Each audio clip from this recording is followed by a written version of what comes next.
Far away, but not long ago, I saw a man with a golden soul. He saw no right, but he spoke no wrong. He wrote no writ, but he sang no song. Today is the day said to me. I'll cut your chains and I'll set you free. Now there ain't no one to tell you how to fight your fight or to take your bow. But lo, behold, it ain't so nice. A lot of long car rides, a lot of cold, cold nights. 'Cause it ain't that easy being free from yourself when you ain't got no water, no books on your shelf. And now you see I'm free from sin, from love, from pain, or any trouble I've been in. But who needs trouble when you got love? But then who needs love? It's too much trouble for some.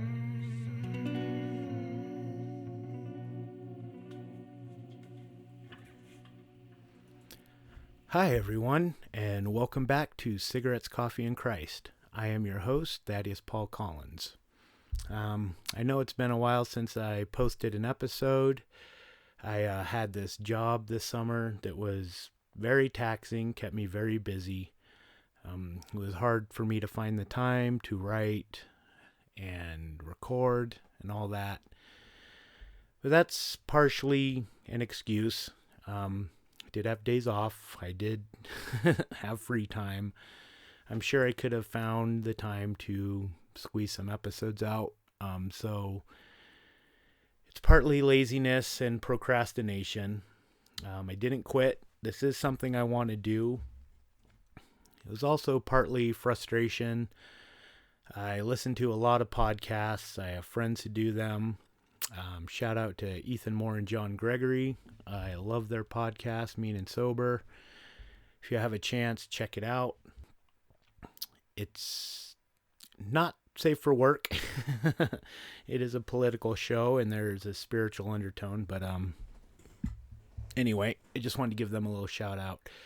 There is some language and stuff, but they're really good guys. They have a really good podcast. It's very funny. They're stand-up comedians. I just bring this up. They were, they helped inspire me to start doing it. It's a vastly different podcast than theirs. My point is, I got frustrated easily too because I hear these guys that are just so good at it and it comes so naturally. It's easy to just get frustrated and not do it. But this is something I want to do. And I'm only going to get better at it by just doing it over and over and over again. And that is a flaw I have, I can admit. I sometimes will get frustrated. It's like I expect to be good at everything immediately. And, God has blessed me with some talents. There are things that I'm more inclined to. Like anything, you have to practice it. You have to do it. You have to whip it out and just keep at it. So I'm going to try to do that. Like I said, I apologize too to those of you who do like listening to me, and I appreciate that so much, and that's so mind-blowing that just anyone would care to click on and hear what I have to say. So I apologize to you guys that do support me and who do listen. It means the world to me, and I'm sorry. I'm going to try to get back on it.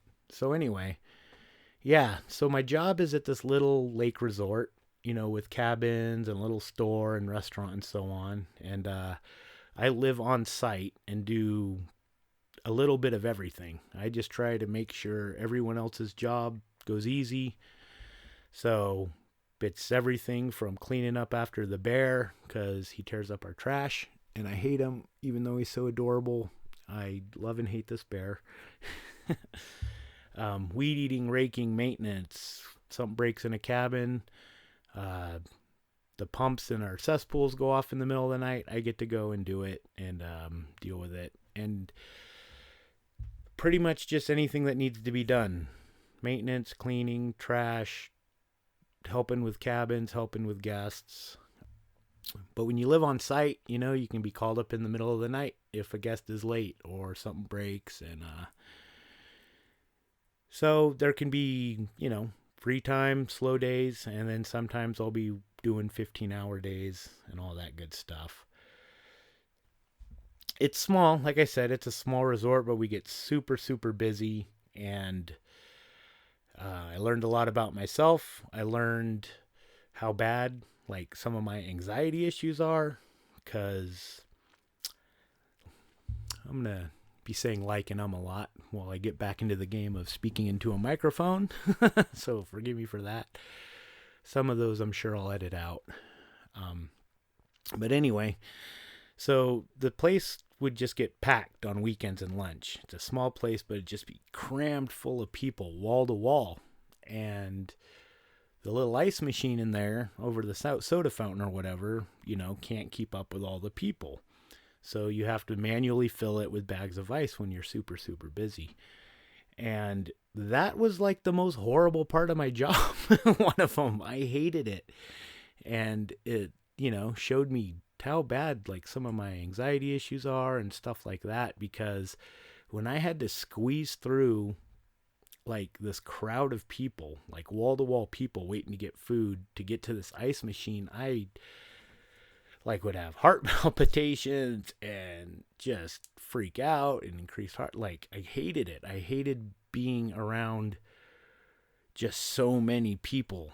And, you know, some people are happy. Of course, they're on vacation, but a lot of people are crabby because there's so many people in there and their food's taking forever and we're not really set up to handle these thousands and, you know, I say thousands and thousands.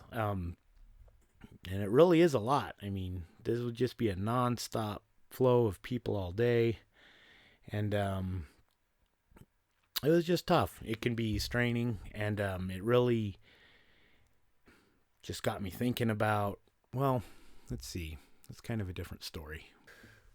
I don't know. Got me thinking a lot about my own issues. And I got to see a lot of ugliness in people. A lot of selfishness that when you're dealing with people one-on-one, when you're dealing with smaller groups, you know, it's understandable. You can see flaws, you can see positives, you can see the good and bad in people in a more palatable form, I guess. I don't know what I'm trying to say. When you have massive groups of people together, it's unfortunately easier to see the ugliness in people. And a lot of what I see in this world right now is just this, or at least this country. That's all I can speak for, you know. But I think humans are pretty similar all over. And just right now in this culture, you just see so much of me. Like a perfect example would be the parking lot. The parking lot in the back gets so crowded and so full of cars and people. And eventually people just will straight block in like 6 cars and go in and eat. And it's just this sense of so self-centeredness, so much selfishness that I don't care about these people. I'm going to park here because I need to go eat and screw them. And it just, that was a hard part to see, like how people really react in these group settings and how people can be so oblivious to how they treat people. Just, I don't know, just something I noticed, and it was hard. We're actually going to get into a lot of that next week. I do have some more future shows planned out, so I'm not just dropping this one and then disappearing for another 4 months or 5 months or whatever. I want to actually deal with that, like next week, a whole episode of how do we love people that suck, because people suck and a lot of people are assholes, but we are commanded to love everyone. And so I'm not going to touch too much on that right now. Next week, I think I'm going to go into what that actually means, how to do it when you just don't like someone or a political idea or a social idea, or because our anger is not, pointless or stupid. We genuinely get emotional and angry about situations. So how do we push through that? Like, what can we do to actually love everyone as we're commanded? But anyway, enough on that. So this week I just wanted to kind of say hi. I'm back. I'm going to touch more on some of my job duties and how they related to our main goal, is loving everyone. So there are some stories, of course, that happened this summer. There's some big political stuff going on that's still, happening right now. So I'm just going to touch on a few of the things that we might have missed over the summer, and where I'm kind of at with some of these issues. Yeah, I never know how to plan out my episodes. Like, do I just go off the cuff? Do I just write some notes? Do I write out a full script? So this is kind of a mix. I have some things I wanted to talk about wrote down. I always try to write a script out, and like, I'm looking at my screen right now and I have no idea where I'm at. So never really works out the way I want. So let's see here. Let's see what I have wrote down. Trump. It's always Trump. I just don't know what to do with this guy. Let me be clear. I don't hate everything this guy does. I've said this before. And if some of you are new to the show, I am an anarchist politically, and I don't want to say spiritually, but kind of. So I never fall too hard on one side or the other about these things. I'm more just fascinated with the process and this machine that I do not think is in the best interest of us as citizens. But aside from that, this is a thought experiment more than anything else. We do have a government. We do have politics. We do have politicians. We have a president. So these things have to be addressed and looked at, and I can't just ignore and say, oh, I'm an anarchist. I don't care. So Trump, man, I don't hate everything this guy does. He pulled the troops this summer or early fall, I don't remember, and everyone lost their minds. And I used to be a pretty hardcore liberal Democrat, and that used to be like one of our rally cries. Like, I was 20 years old when 9/11 happened, something like that. 19, 20, 21. It's bad. Can't do simple math. 20 years old.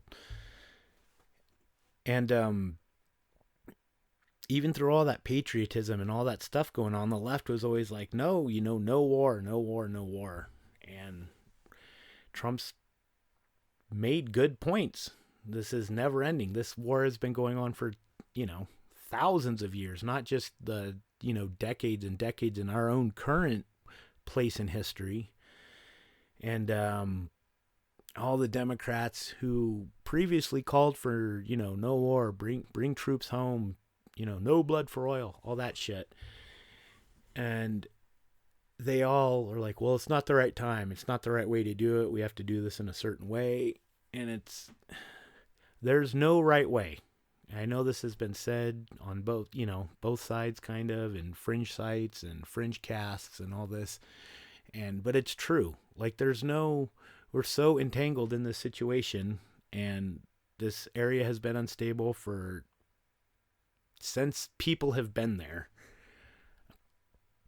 It is such a highly contested reason for economics and resources and spirituality. And so I'm with them on that. Like, we want to stop war.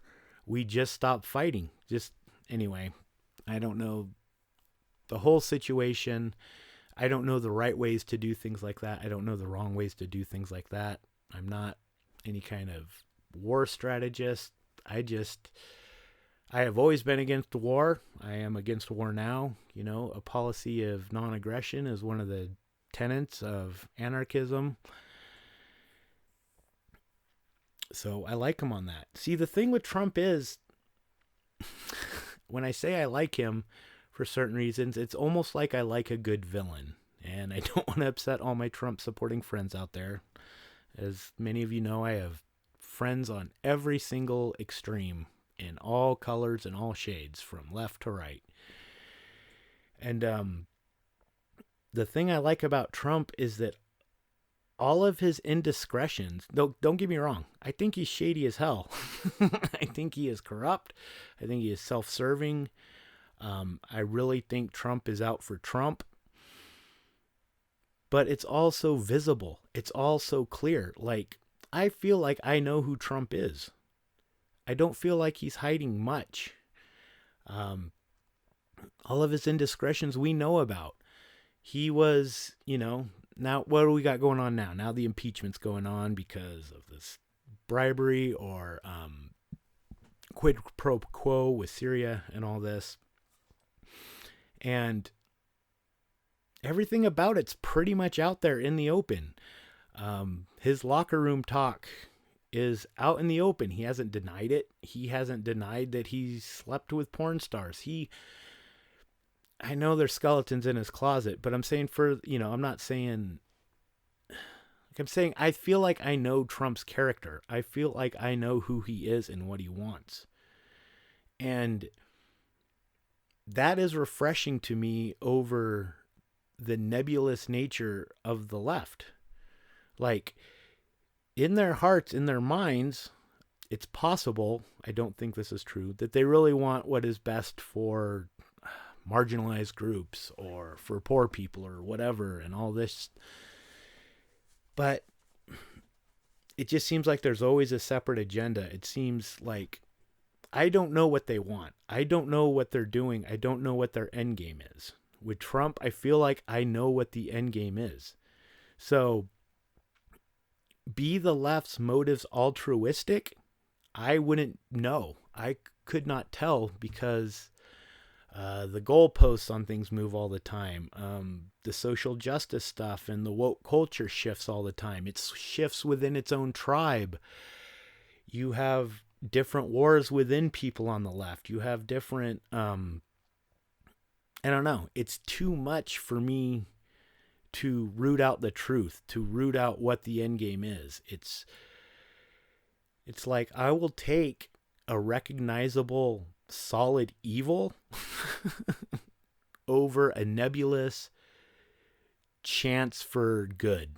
I don't know how to, but like, I'll take what I can see and understand over something hazy and confusing and where I don't know what the end game is. Does that make sense? I hope. I'm kind of rambling, I know. But I'm just watching these impeachment hearings and just the slant on the left. It's so hard. I don't like this Schiff guy. And I don't think Trump is innocent. Like, I think he's doing horrible things. That's the thing. Like, I'm sure he did try to pull some bargain. He's a businessman. That's what he does. But it's apparent. And then after this all comes out, he doesn't deny saying that Syria should look into Biden. No, he doubles down on it. He says China should too. Yeah, I said that. It's just, I don't know. The brazenness is appreciated in a world where things are nebulous and unclear. Like, you know what you're getting there. You know, and the lies he does tell are, they're like, he'll be, I don't know, I think comedians have made this point, or someone's made this point. I can't claim it as my own, but it's like Trump lies in the way that if he was wearing a blue tie, he would say he's wearing a red tie. Like, it's almost so blatant, it's in character. I don't know. Don't know what to do with the man. Don't know how to think about it exactly, because I don't hate everything he does. But I do know that anything he does that I agree with, I have to remind myself that he's doing it to serve himself in some manner. So it's almost like his selfish ambitions will sometimes line up with what I agree with. And with the war, I don't know if that's true or not. I think Trump maybe genuinely doesn't like the idea of war. Now, maybe he's coming at this from a business standpoint. Maybe he's coming at this from, so I don't know what his angle is, but I do feel like he is genuinely against war. Probably for reasons that line up with his own interests. And he has always been against war. I mean, you got to remember he was a Clinton supporter. He was on the Democratic side of things. And so, but, I think that may be one thing he doesn't like. And I think him trying to end it's not a bad thing.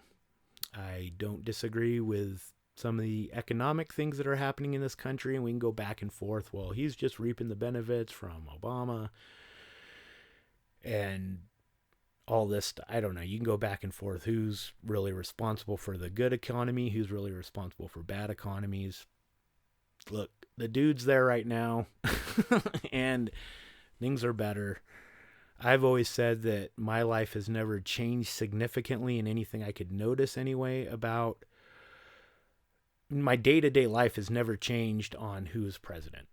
So I really don't care. But things seem to be going better in certain situations, and all of these issues we're having seem to be with the citizens upset about him and not the things he's actually doing. So I don't know. I trust the guy because I know I don't trust the guy. I know what I got. I know what I have with Trump. I know what he's doing pretty much for the most part. Do some of those things line up with some of the things I believe? Yeah. Doesn't mean I like the guy in a spiritual or moral sense. And my problem with Trump has always been, and I don't want to offend my Trump supporter listeners. I respect your guys' beliefs and opinions of him, and that's what I'm saying. I line up with you on some of that stuff. But my problem with Trump, the biggest one, has always been, and I've said this before in posts, is his effect on my fellow citizens and Christians. That's what bothers me about him. I don't like this lockstep support of him. And for this lockstep support of a man that, to me, and maybe I'm wrong and maybe I'm missing things, does not seem like a moral leader that we should be putting all of our support behind. You can look at it as a lesser of two evils thing, but I know people who genuinely love and support this man and think he's a man of God. And that's the second thing that bothers me so much about Trump. If he didn't claim to be a Christian, I've said this before, I'm kind of retreading old ground here. That's all right. We've been gone a while. We can reset some base values for the show. Excuse me. Where was I? So yeah, if he just came out as an atheist or came out as an agnostic, or it's I don't care. It's the fact that he uses Christianity and God to garner support bothers me, and it just does. So that's that. I don't know what's going on with this impeachment thing. I think he did shit wrong, but I also think this is a witch hunt. I hate to reuse his terms, but it's hard not to think that these guys could be doing something better with their time. If he's a criminal, and I don't know, I'm stuck on this one, because there has obviously been a concentrated effort to go after this guy from the left. They want to destroy him. I do think that the energy devoted into this could be spent elsewhere. But on the side of justice, I don't know. It's a tough one. I think it's wasted energy. I think it's wasted time. I think it's becoming I think they're showing their hand a little too much. All right, guys, you're really it's getting harder to claim you're just doing this for justice and the American people when you could be working on bills or laws or something that would actually benefit people. But seems like a lot of energy is just being devoted into this thing, and I don't think it matters, because Trump supporters are going to be Trump supporters. People who hate, like, I agree, the only way that you're going to win this next election is to get rid of this guy, because I don't think you guys have another option. So from a strategy standpoint, I kind of see it. Again, I don't like the whole system. That's why I'm an anarchist. That's why I started this podcast. That's the crux of the whole thing. So we're going to go on. Again, Trump, I'm with him on the war thing, man. I'm with him on just cutting it off as hard as we can. And I don't hate the guy for everything he does. I don't like his effect on my brothers and sisters. And that's where I'm at with him. Few other big things this summer happened that kind of ties into this. And Epstein hung himself. I'm doing air quotes, you can't see.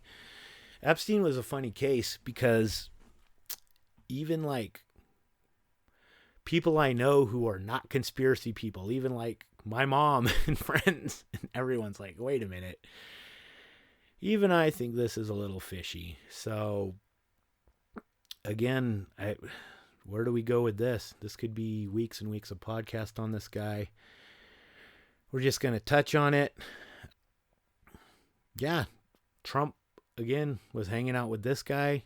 To the extent of what he did, I don't know. He was quoted as saying, what was it? Boy, that Epstein sure likes him younger than me, or something like that. So I don't know the extent of what Trump, did with his visits with Epstein. I know the Clintons did. Bill Clinton flew with him a lot more, and I'm getting away from the point here. Okay. The left will say, oh, Trump was hanging out with him and did all this. And the right will say, Clinton hung out with him and did all this. And when you get up into these upper echelons of power and control and money, the facade of left and right, Republican and Democrat, kind of fall away. And then you just have super powerful people. And I don't want to go all conspiracy that, oh yeah, this group that's running the world and all that. I don't know, probably, maybe. It doesn't seem that weird to me.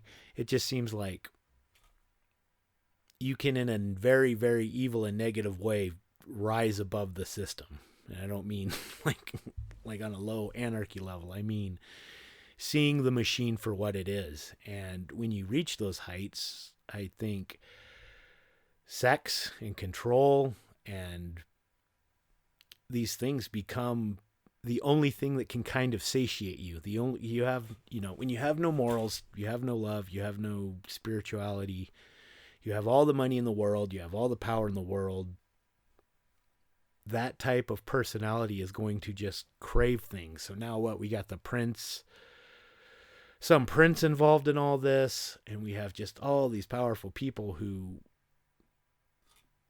went to this man, however he obtained this role of providing girls for this. I don't know. I don't know what to make of the whole Epstein thing, except that everyone's involved. The left, the right, other countries, powerful people have powerful tastes and addictions, and it gets crazy, and everyone was involved in it. And I think that's just what happens. This bit's a little bit sloppy. I get it. We're going to move on. I might dive into Epstein a little bit later. You won't hear all I cut out of that because I stumbled through it pretty bad, but whatever. So, bottom line, a monster, true evil in this world. It's out there. And, it's in God's hands now. It's in his judgment, and I don't think anyone escapes it, and I think it may come to light, may not, everything that's going on. On to another thing that went on this summer is vaping. Everyone was dying from vaping. which is ironic because I am now trying out the vape pens. I just got one of the normal ones, like the Juul or whatever. And honestly, it's been helping. I've been smoking a lot less. I've only been on it a little bit now. So this hysteria over vaping, it's always something. I had to look at some raw data myself and see how many millions of people are vaping and how many are actually dying and all that. And of course, numbers don't lie. It's like the tiniest percentage of the millions and millions and millions of people who have been vaping for the last 10 years, whatever. And I don't know. It's really been helping me out a lot. It's funny. I tried it out after it said it was killing everybody, but just wanted to touch on that. It's a lot of hysteria. They always will find something to get all worked up about. And yeah, kids should stay away from nicotine, but kids should stay away from smoking and drinking. And I think all that stuff while your brain's developing. So it was just this big sensationalized story. And I started looking into it, and turns out it's like a lot of the THC ones and these home brews and they're finding now certain vitamins and additives were the ones doing it. So none of that, no vitamin E or THC or anything in mine. I just bought the regular little package. I probably said their name already, which I shouldn't have, but I don't know. It helped me a lot. I'm trying to cut back, even though cigarettes are in the name of the show. If I do manage to quit, I will probably keep that there anyway. So, those are some things. Trump's always a story. Epstein died, was murdered, whatever. I know there's a lot else going on, but those were a few of the things that were sticking in my craw. War bad, impeachment, I don't know. Epstein evil, vaping seeming to help. So there's my wrap up on those. And I think I'm probably going to call it.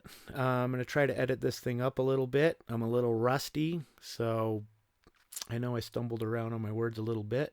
But I do like doing this. I do like talking to you guys, and I am so very, very thankful for those of you who take 30, 40 minutes out of your day to listen to what I have to say. It warms my heart. For you guys who are interested in this, I'm really going to buckle down and try to do it. I can't promise I'll get them out every week, but I do have, 2 or 3 more episodes pretty much ready to record. Thank you again for being here. The only way to get better at this is to do it. And I love you guys, and I will see you next week. Take care. Bye. Everything goes my way when I want it to. Everything rises above the soul. Everything wants to be my friend in need. What I want and what I need. I look up to my love and to my peace. Stay awake for a while and breathe my breath. But if it don't matter, then it matters to me.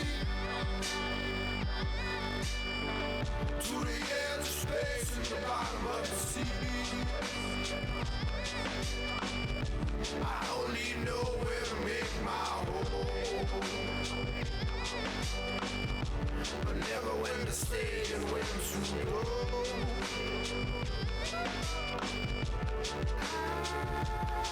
That's the love I know. I want to know.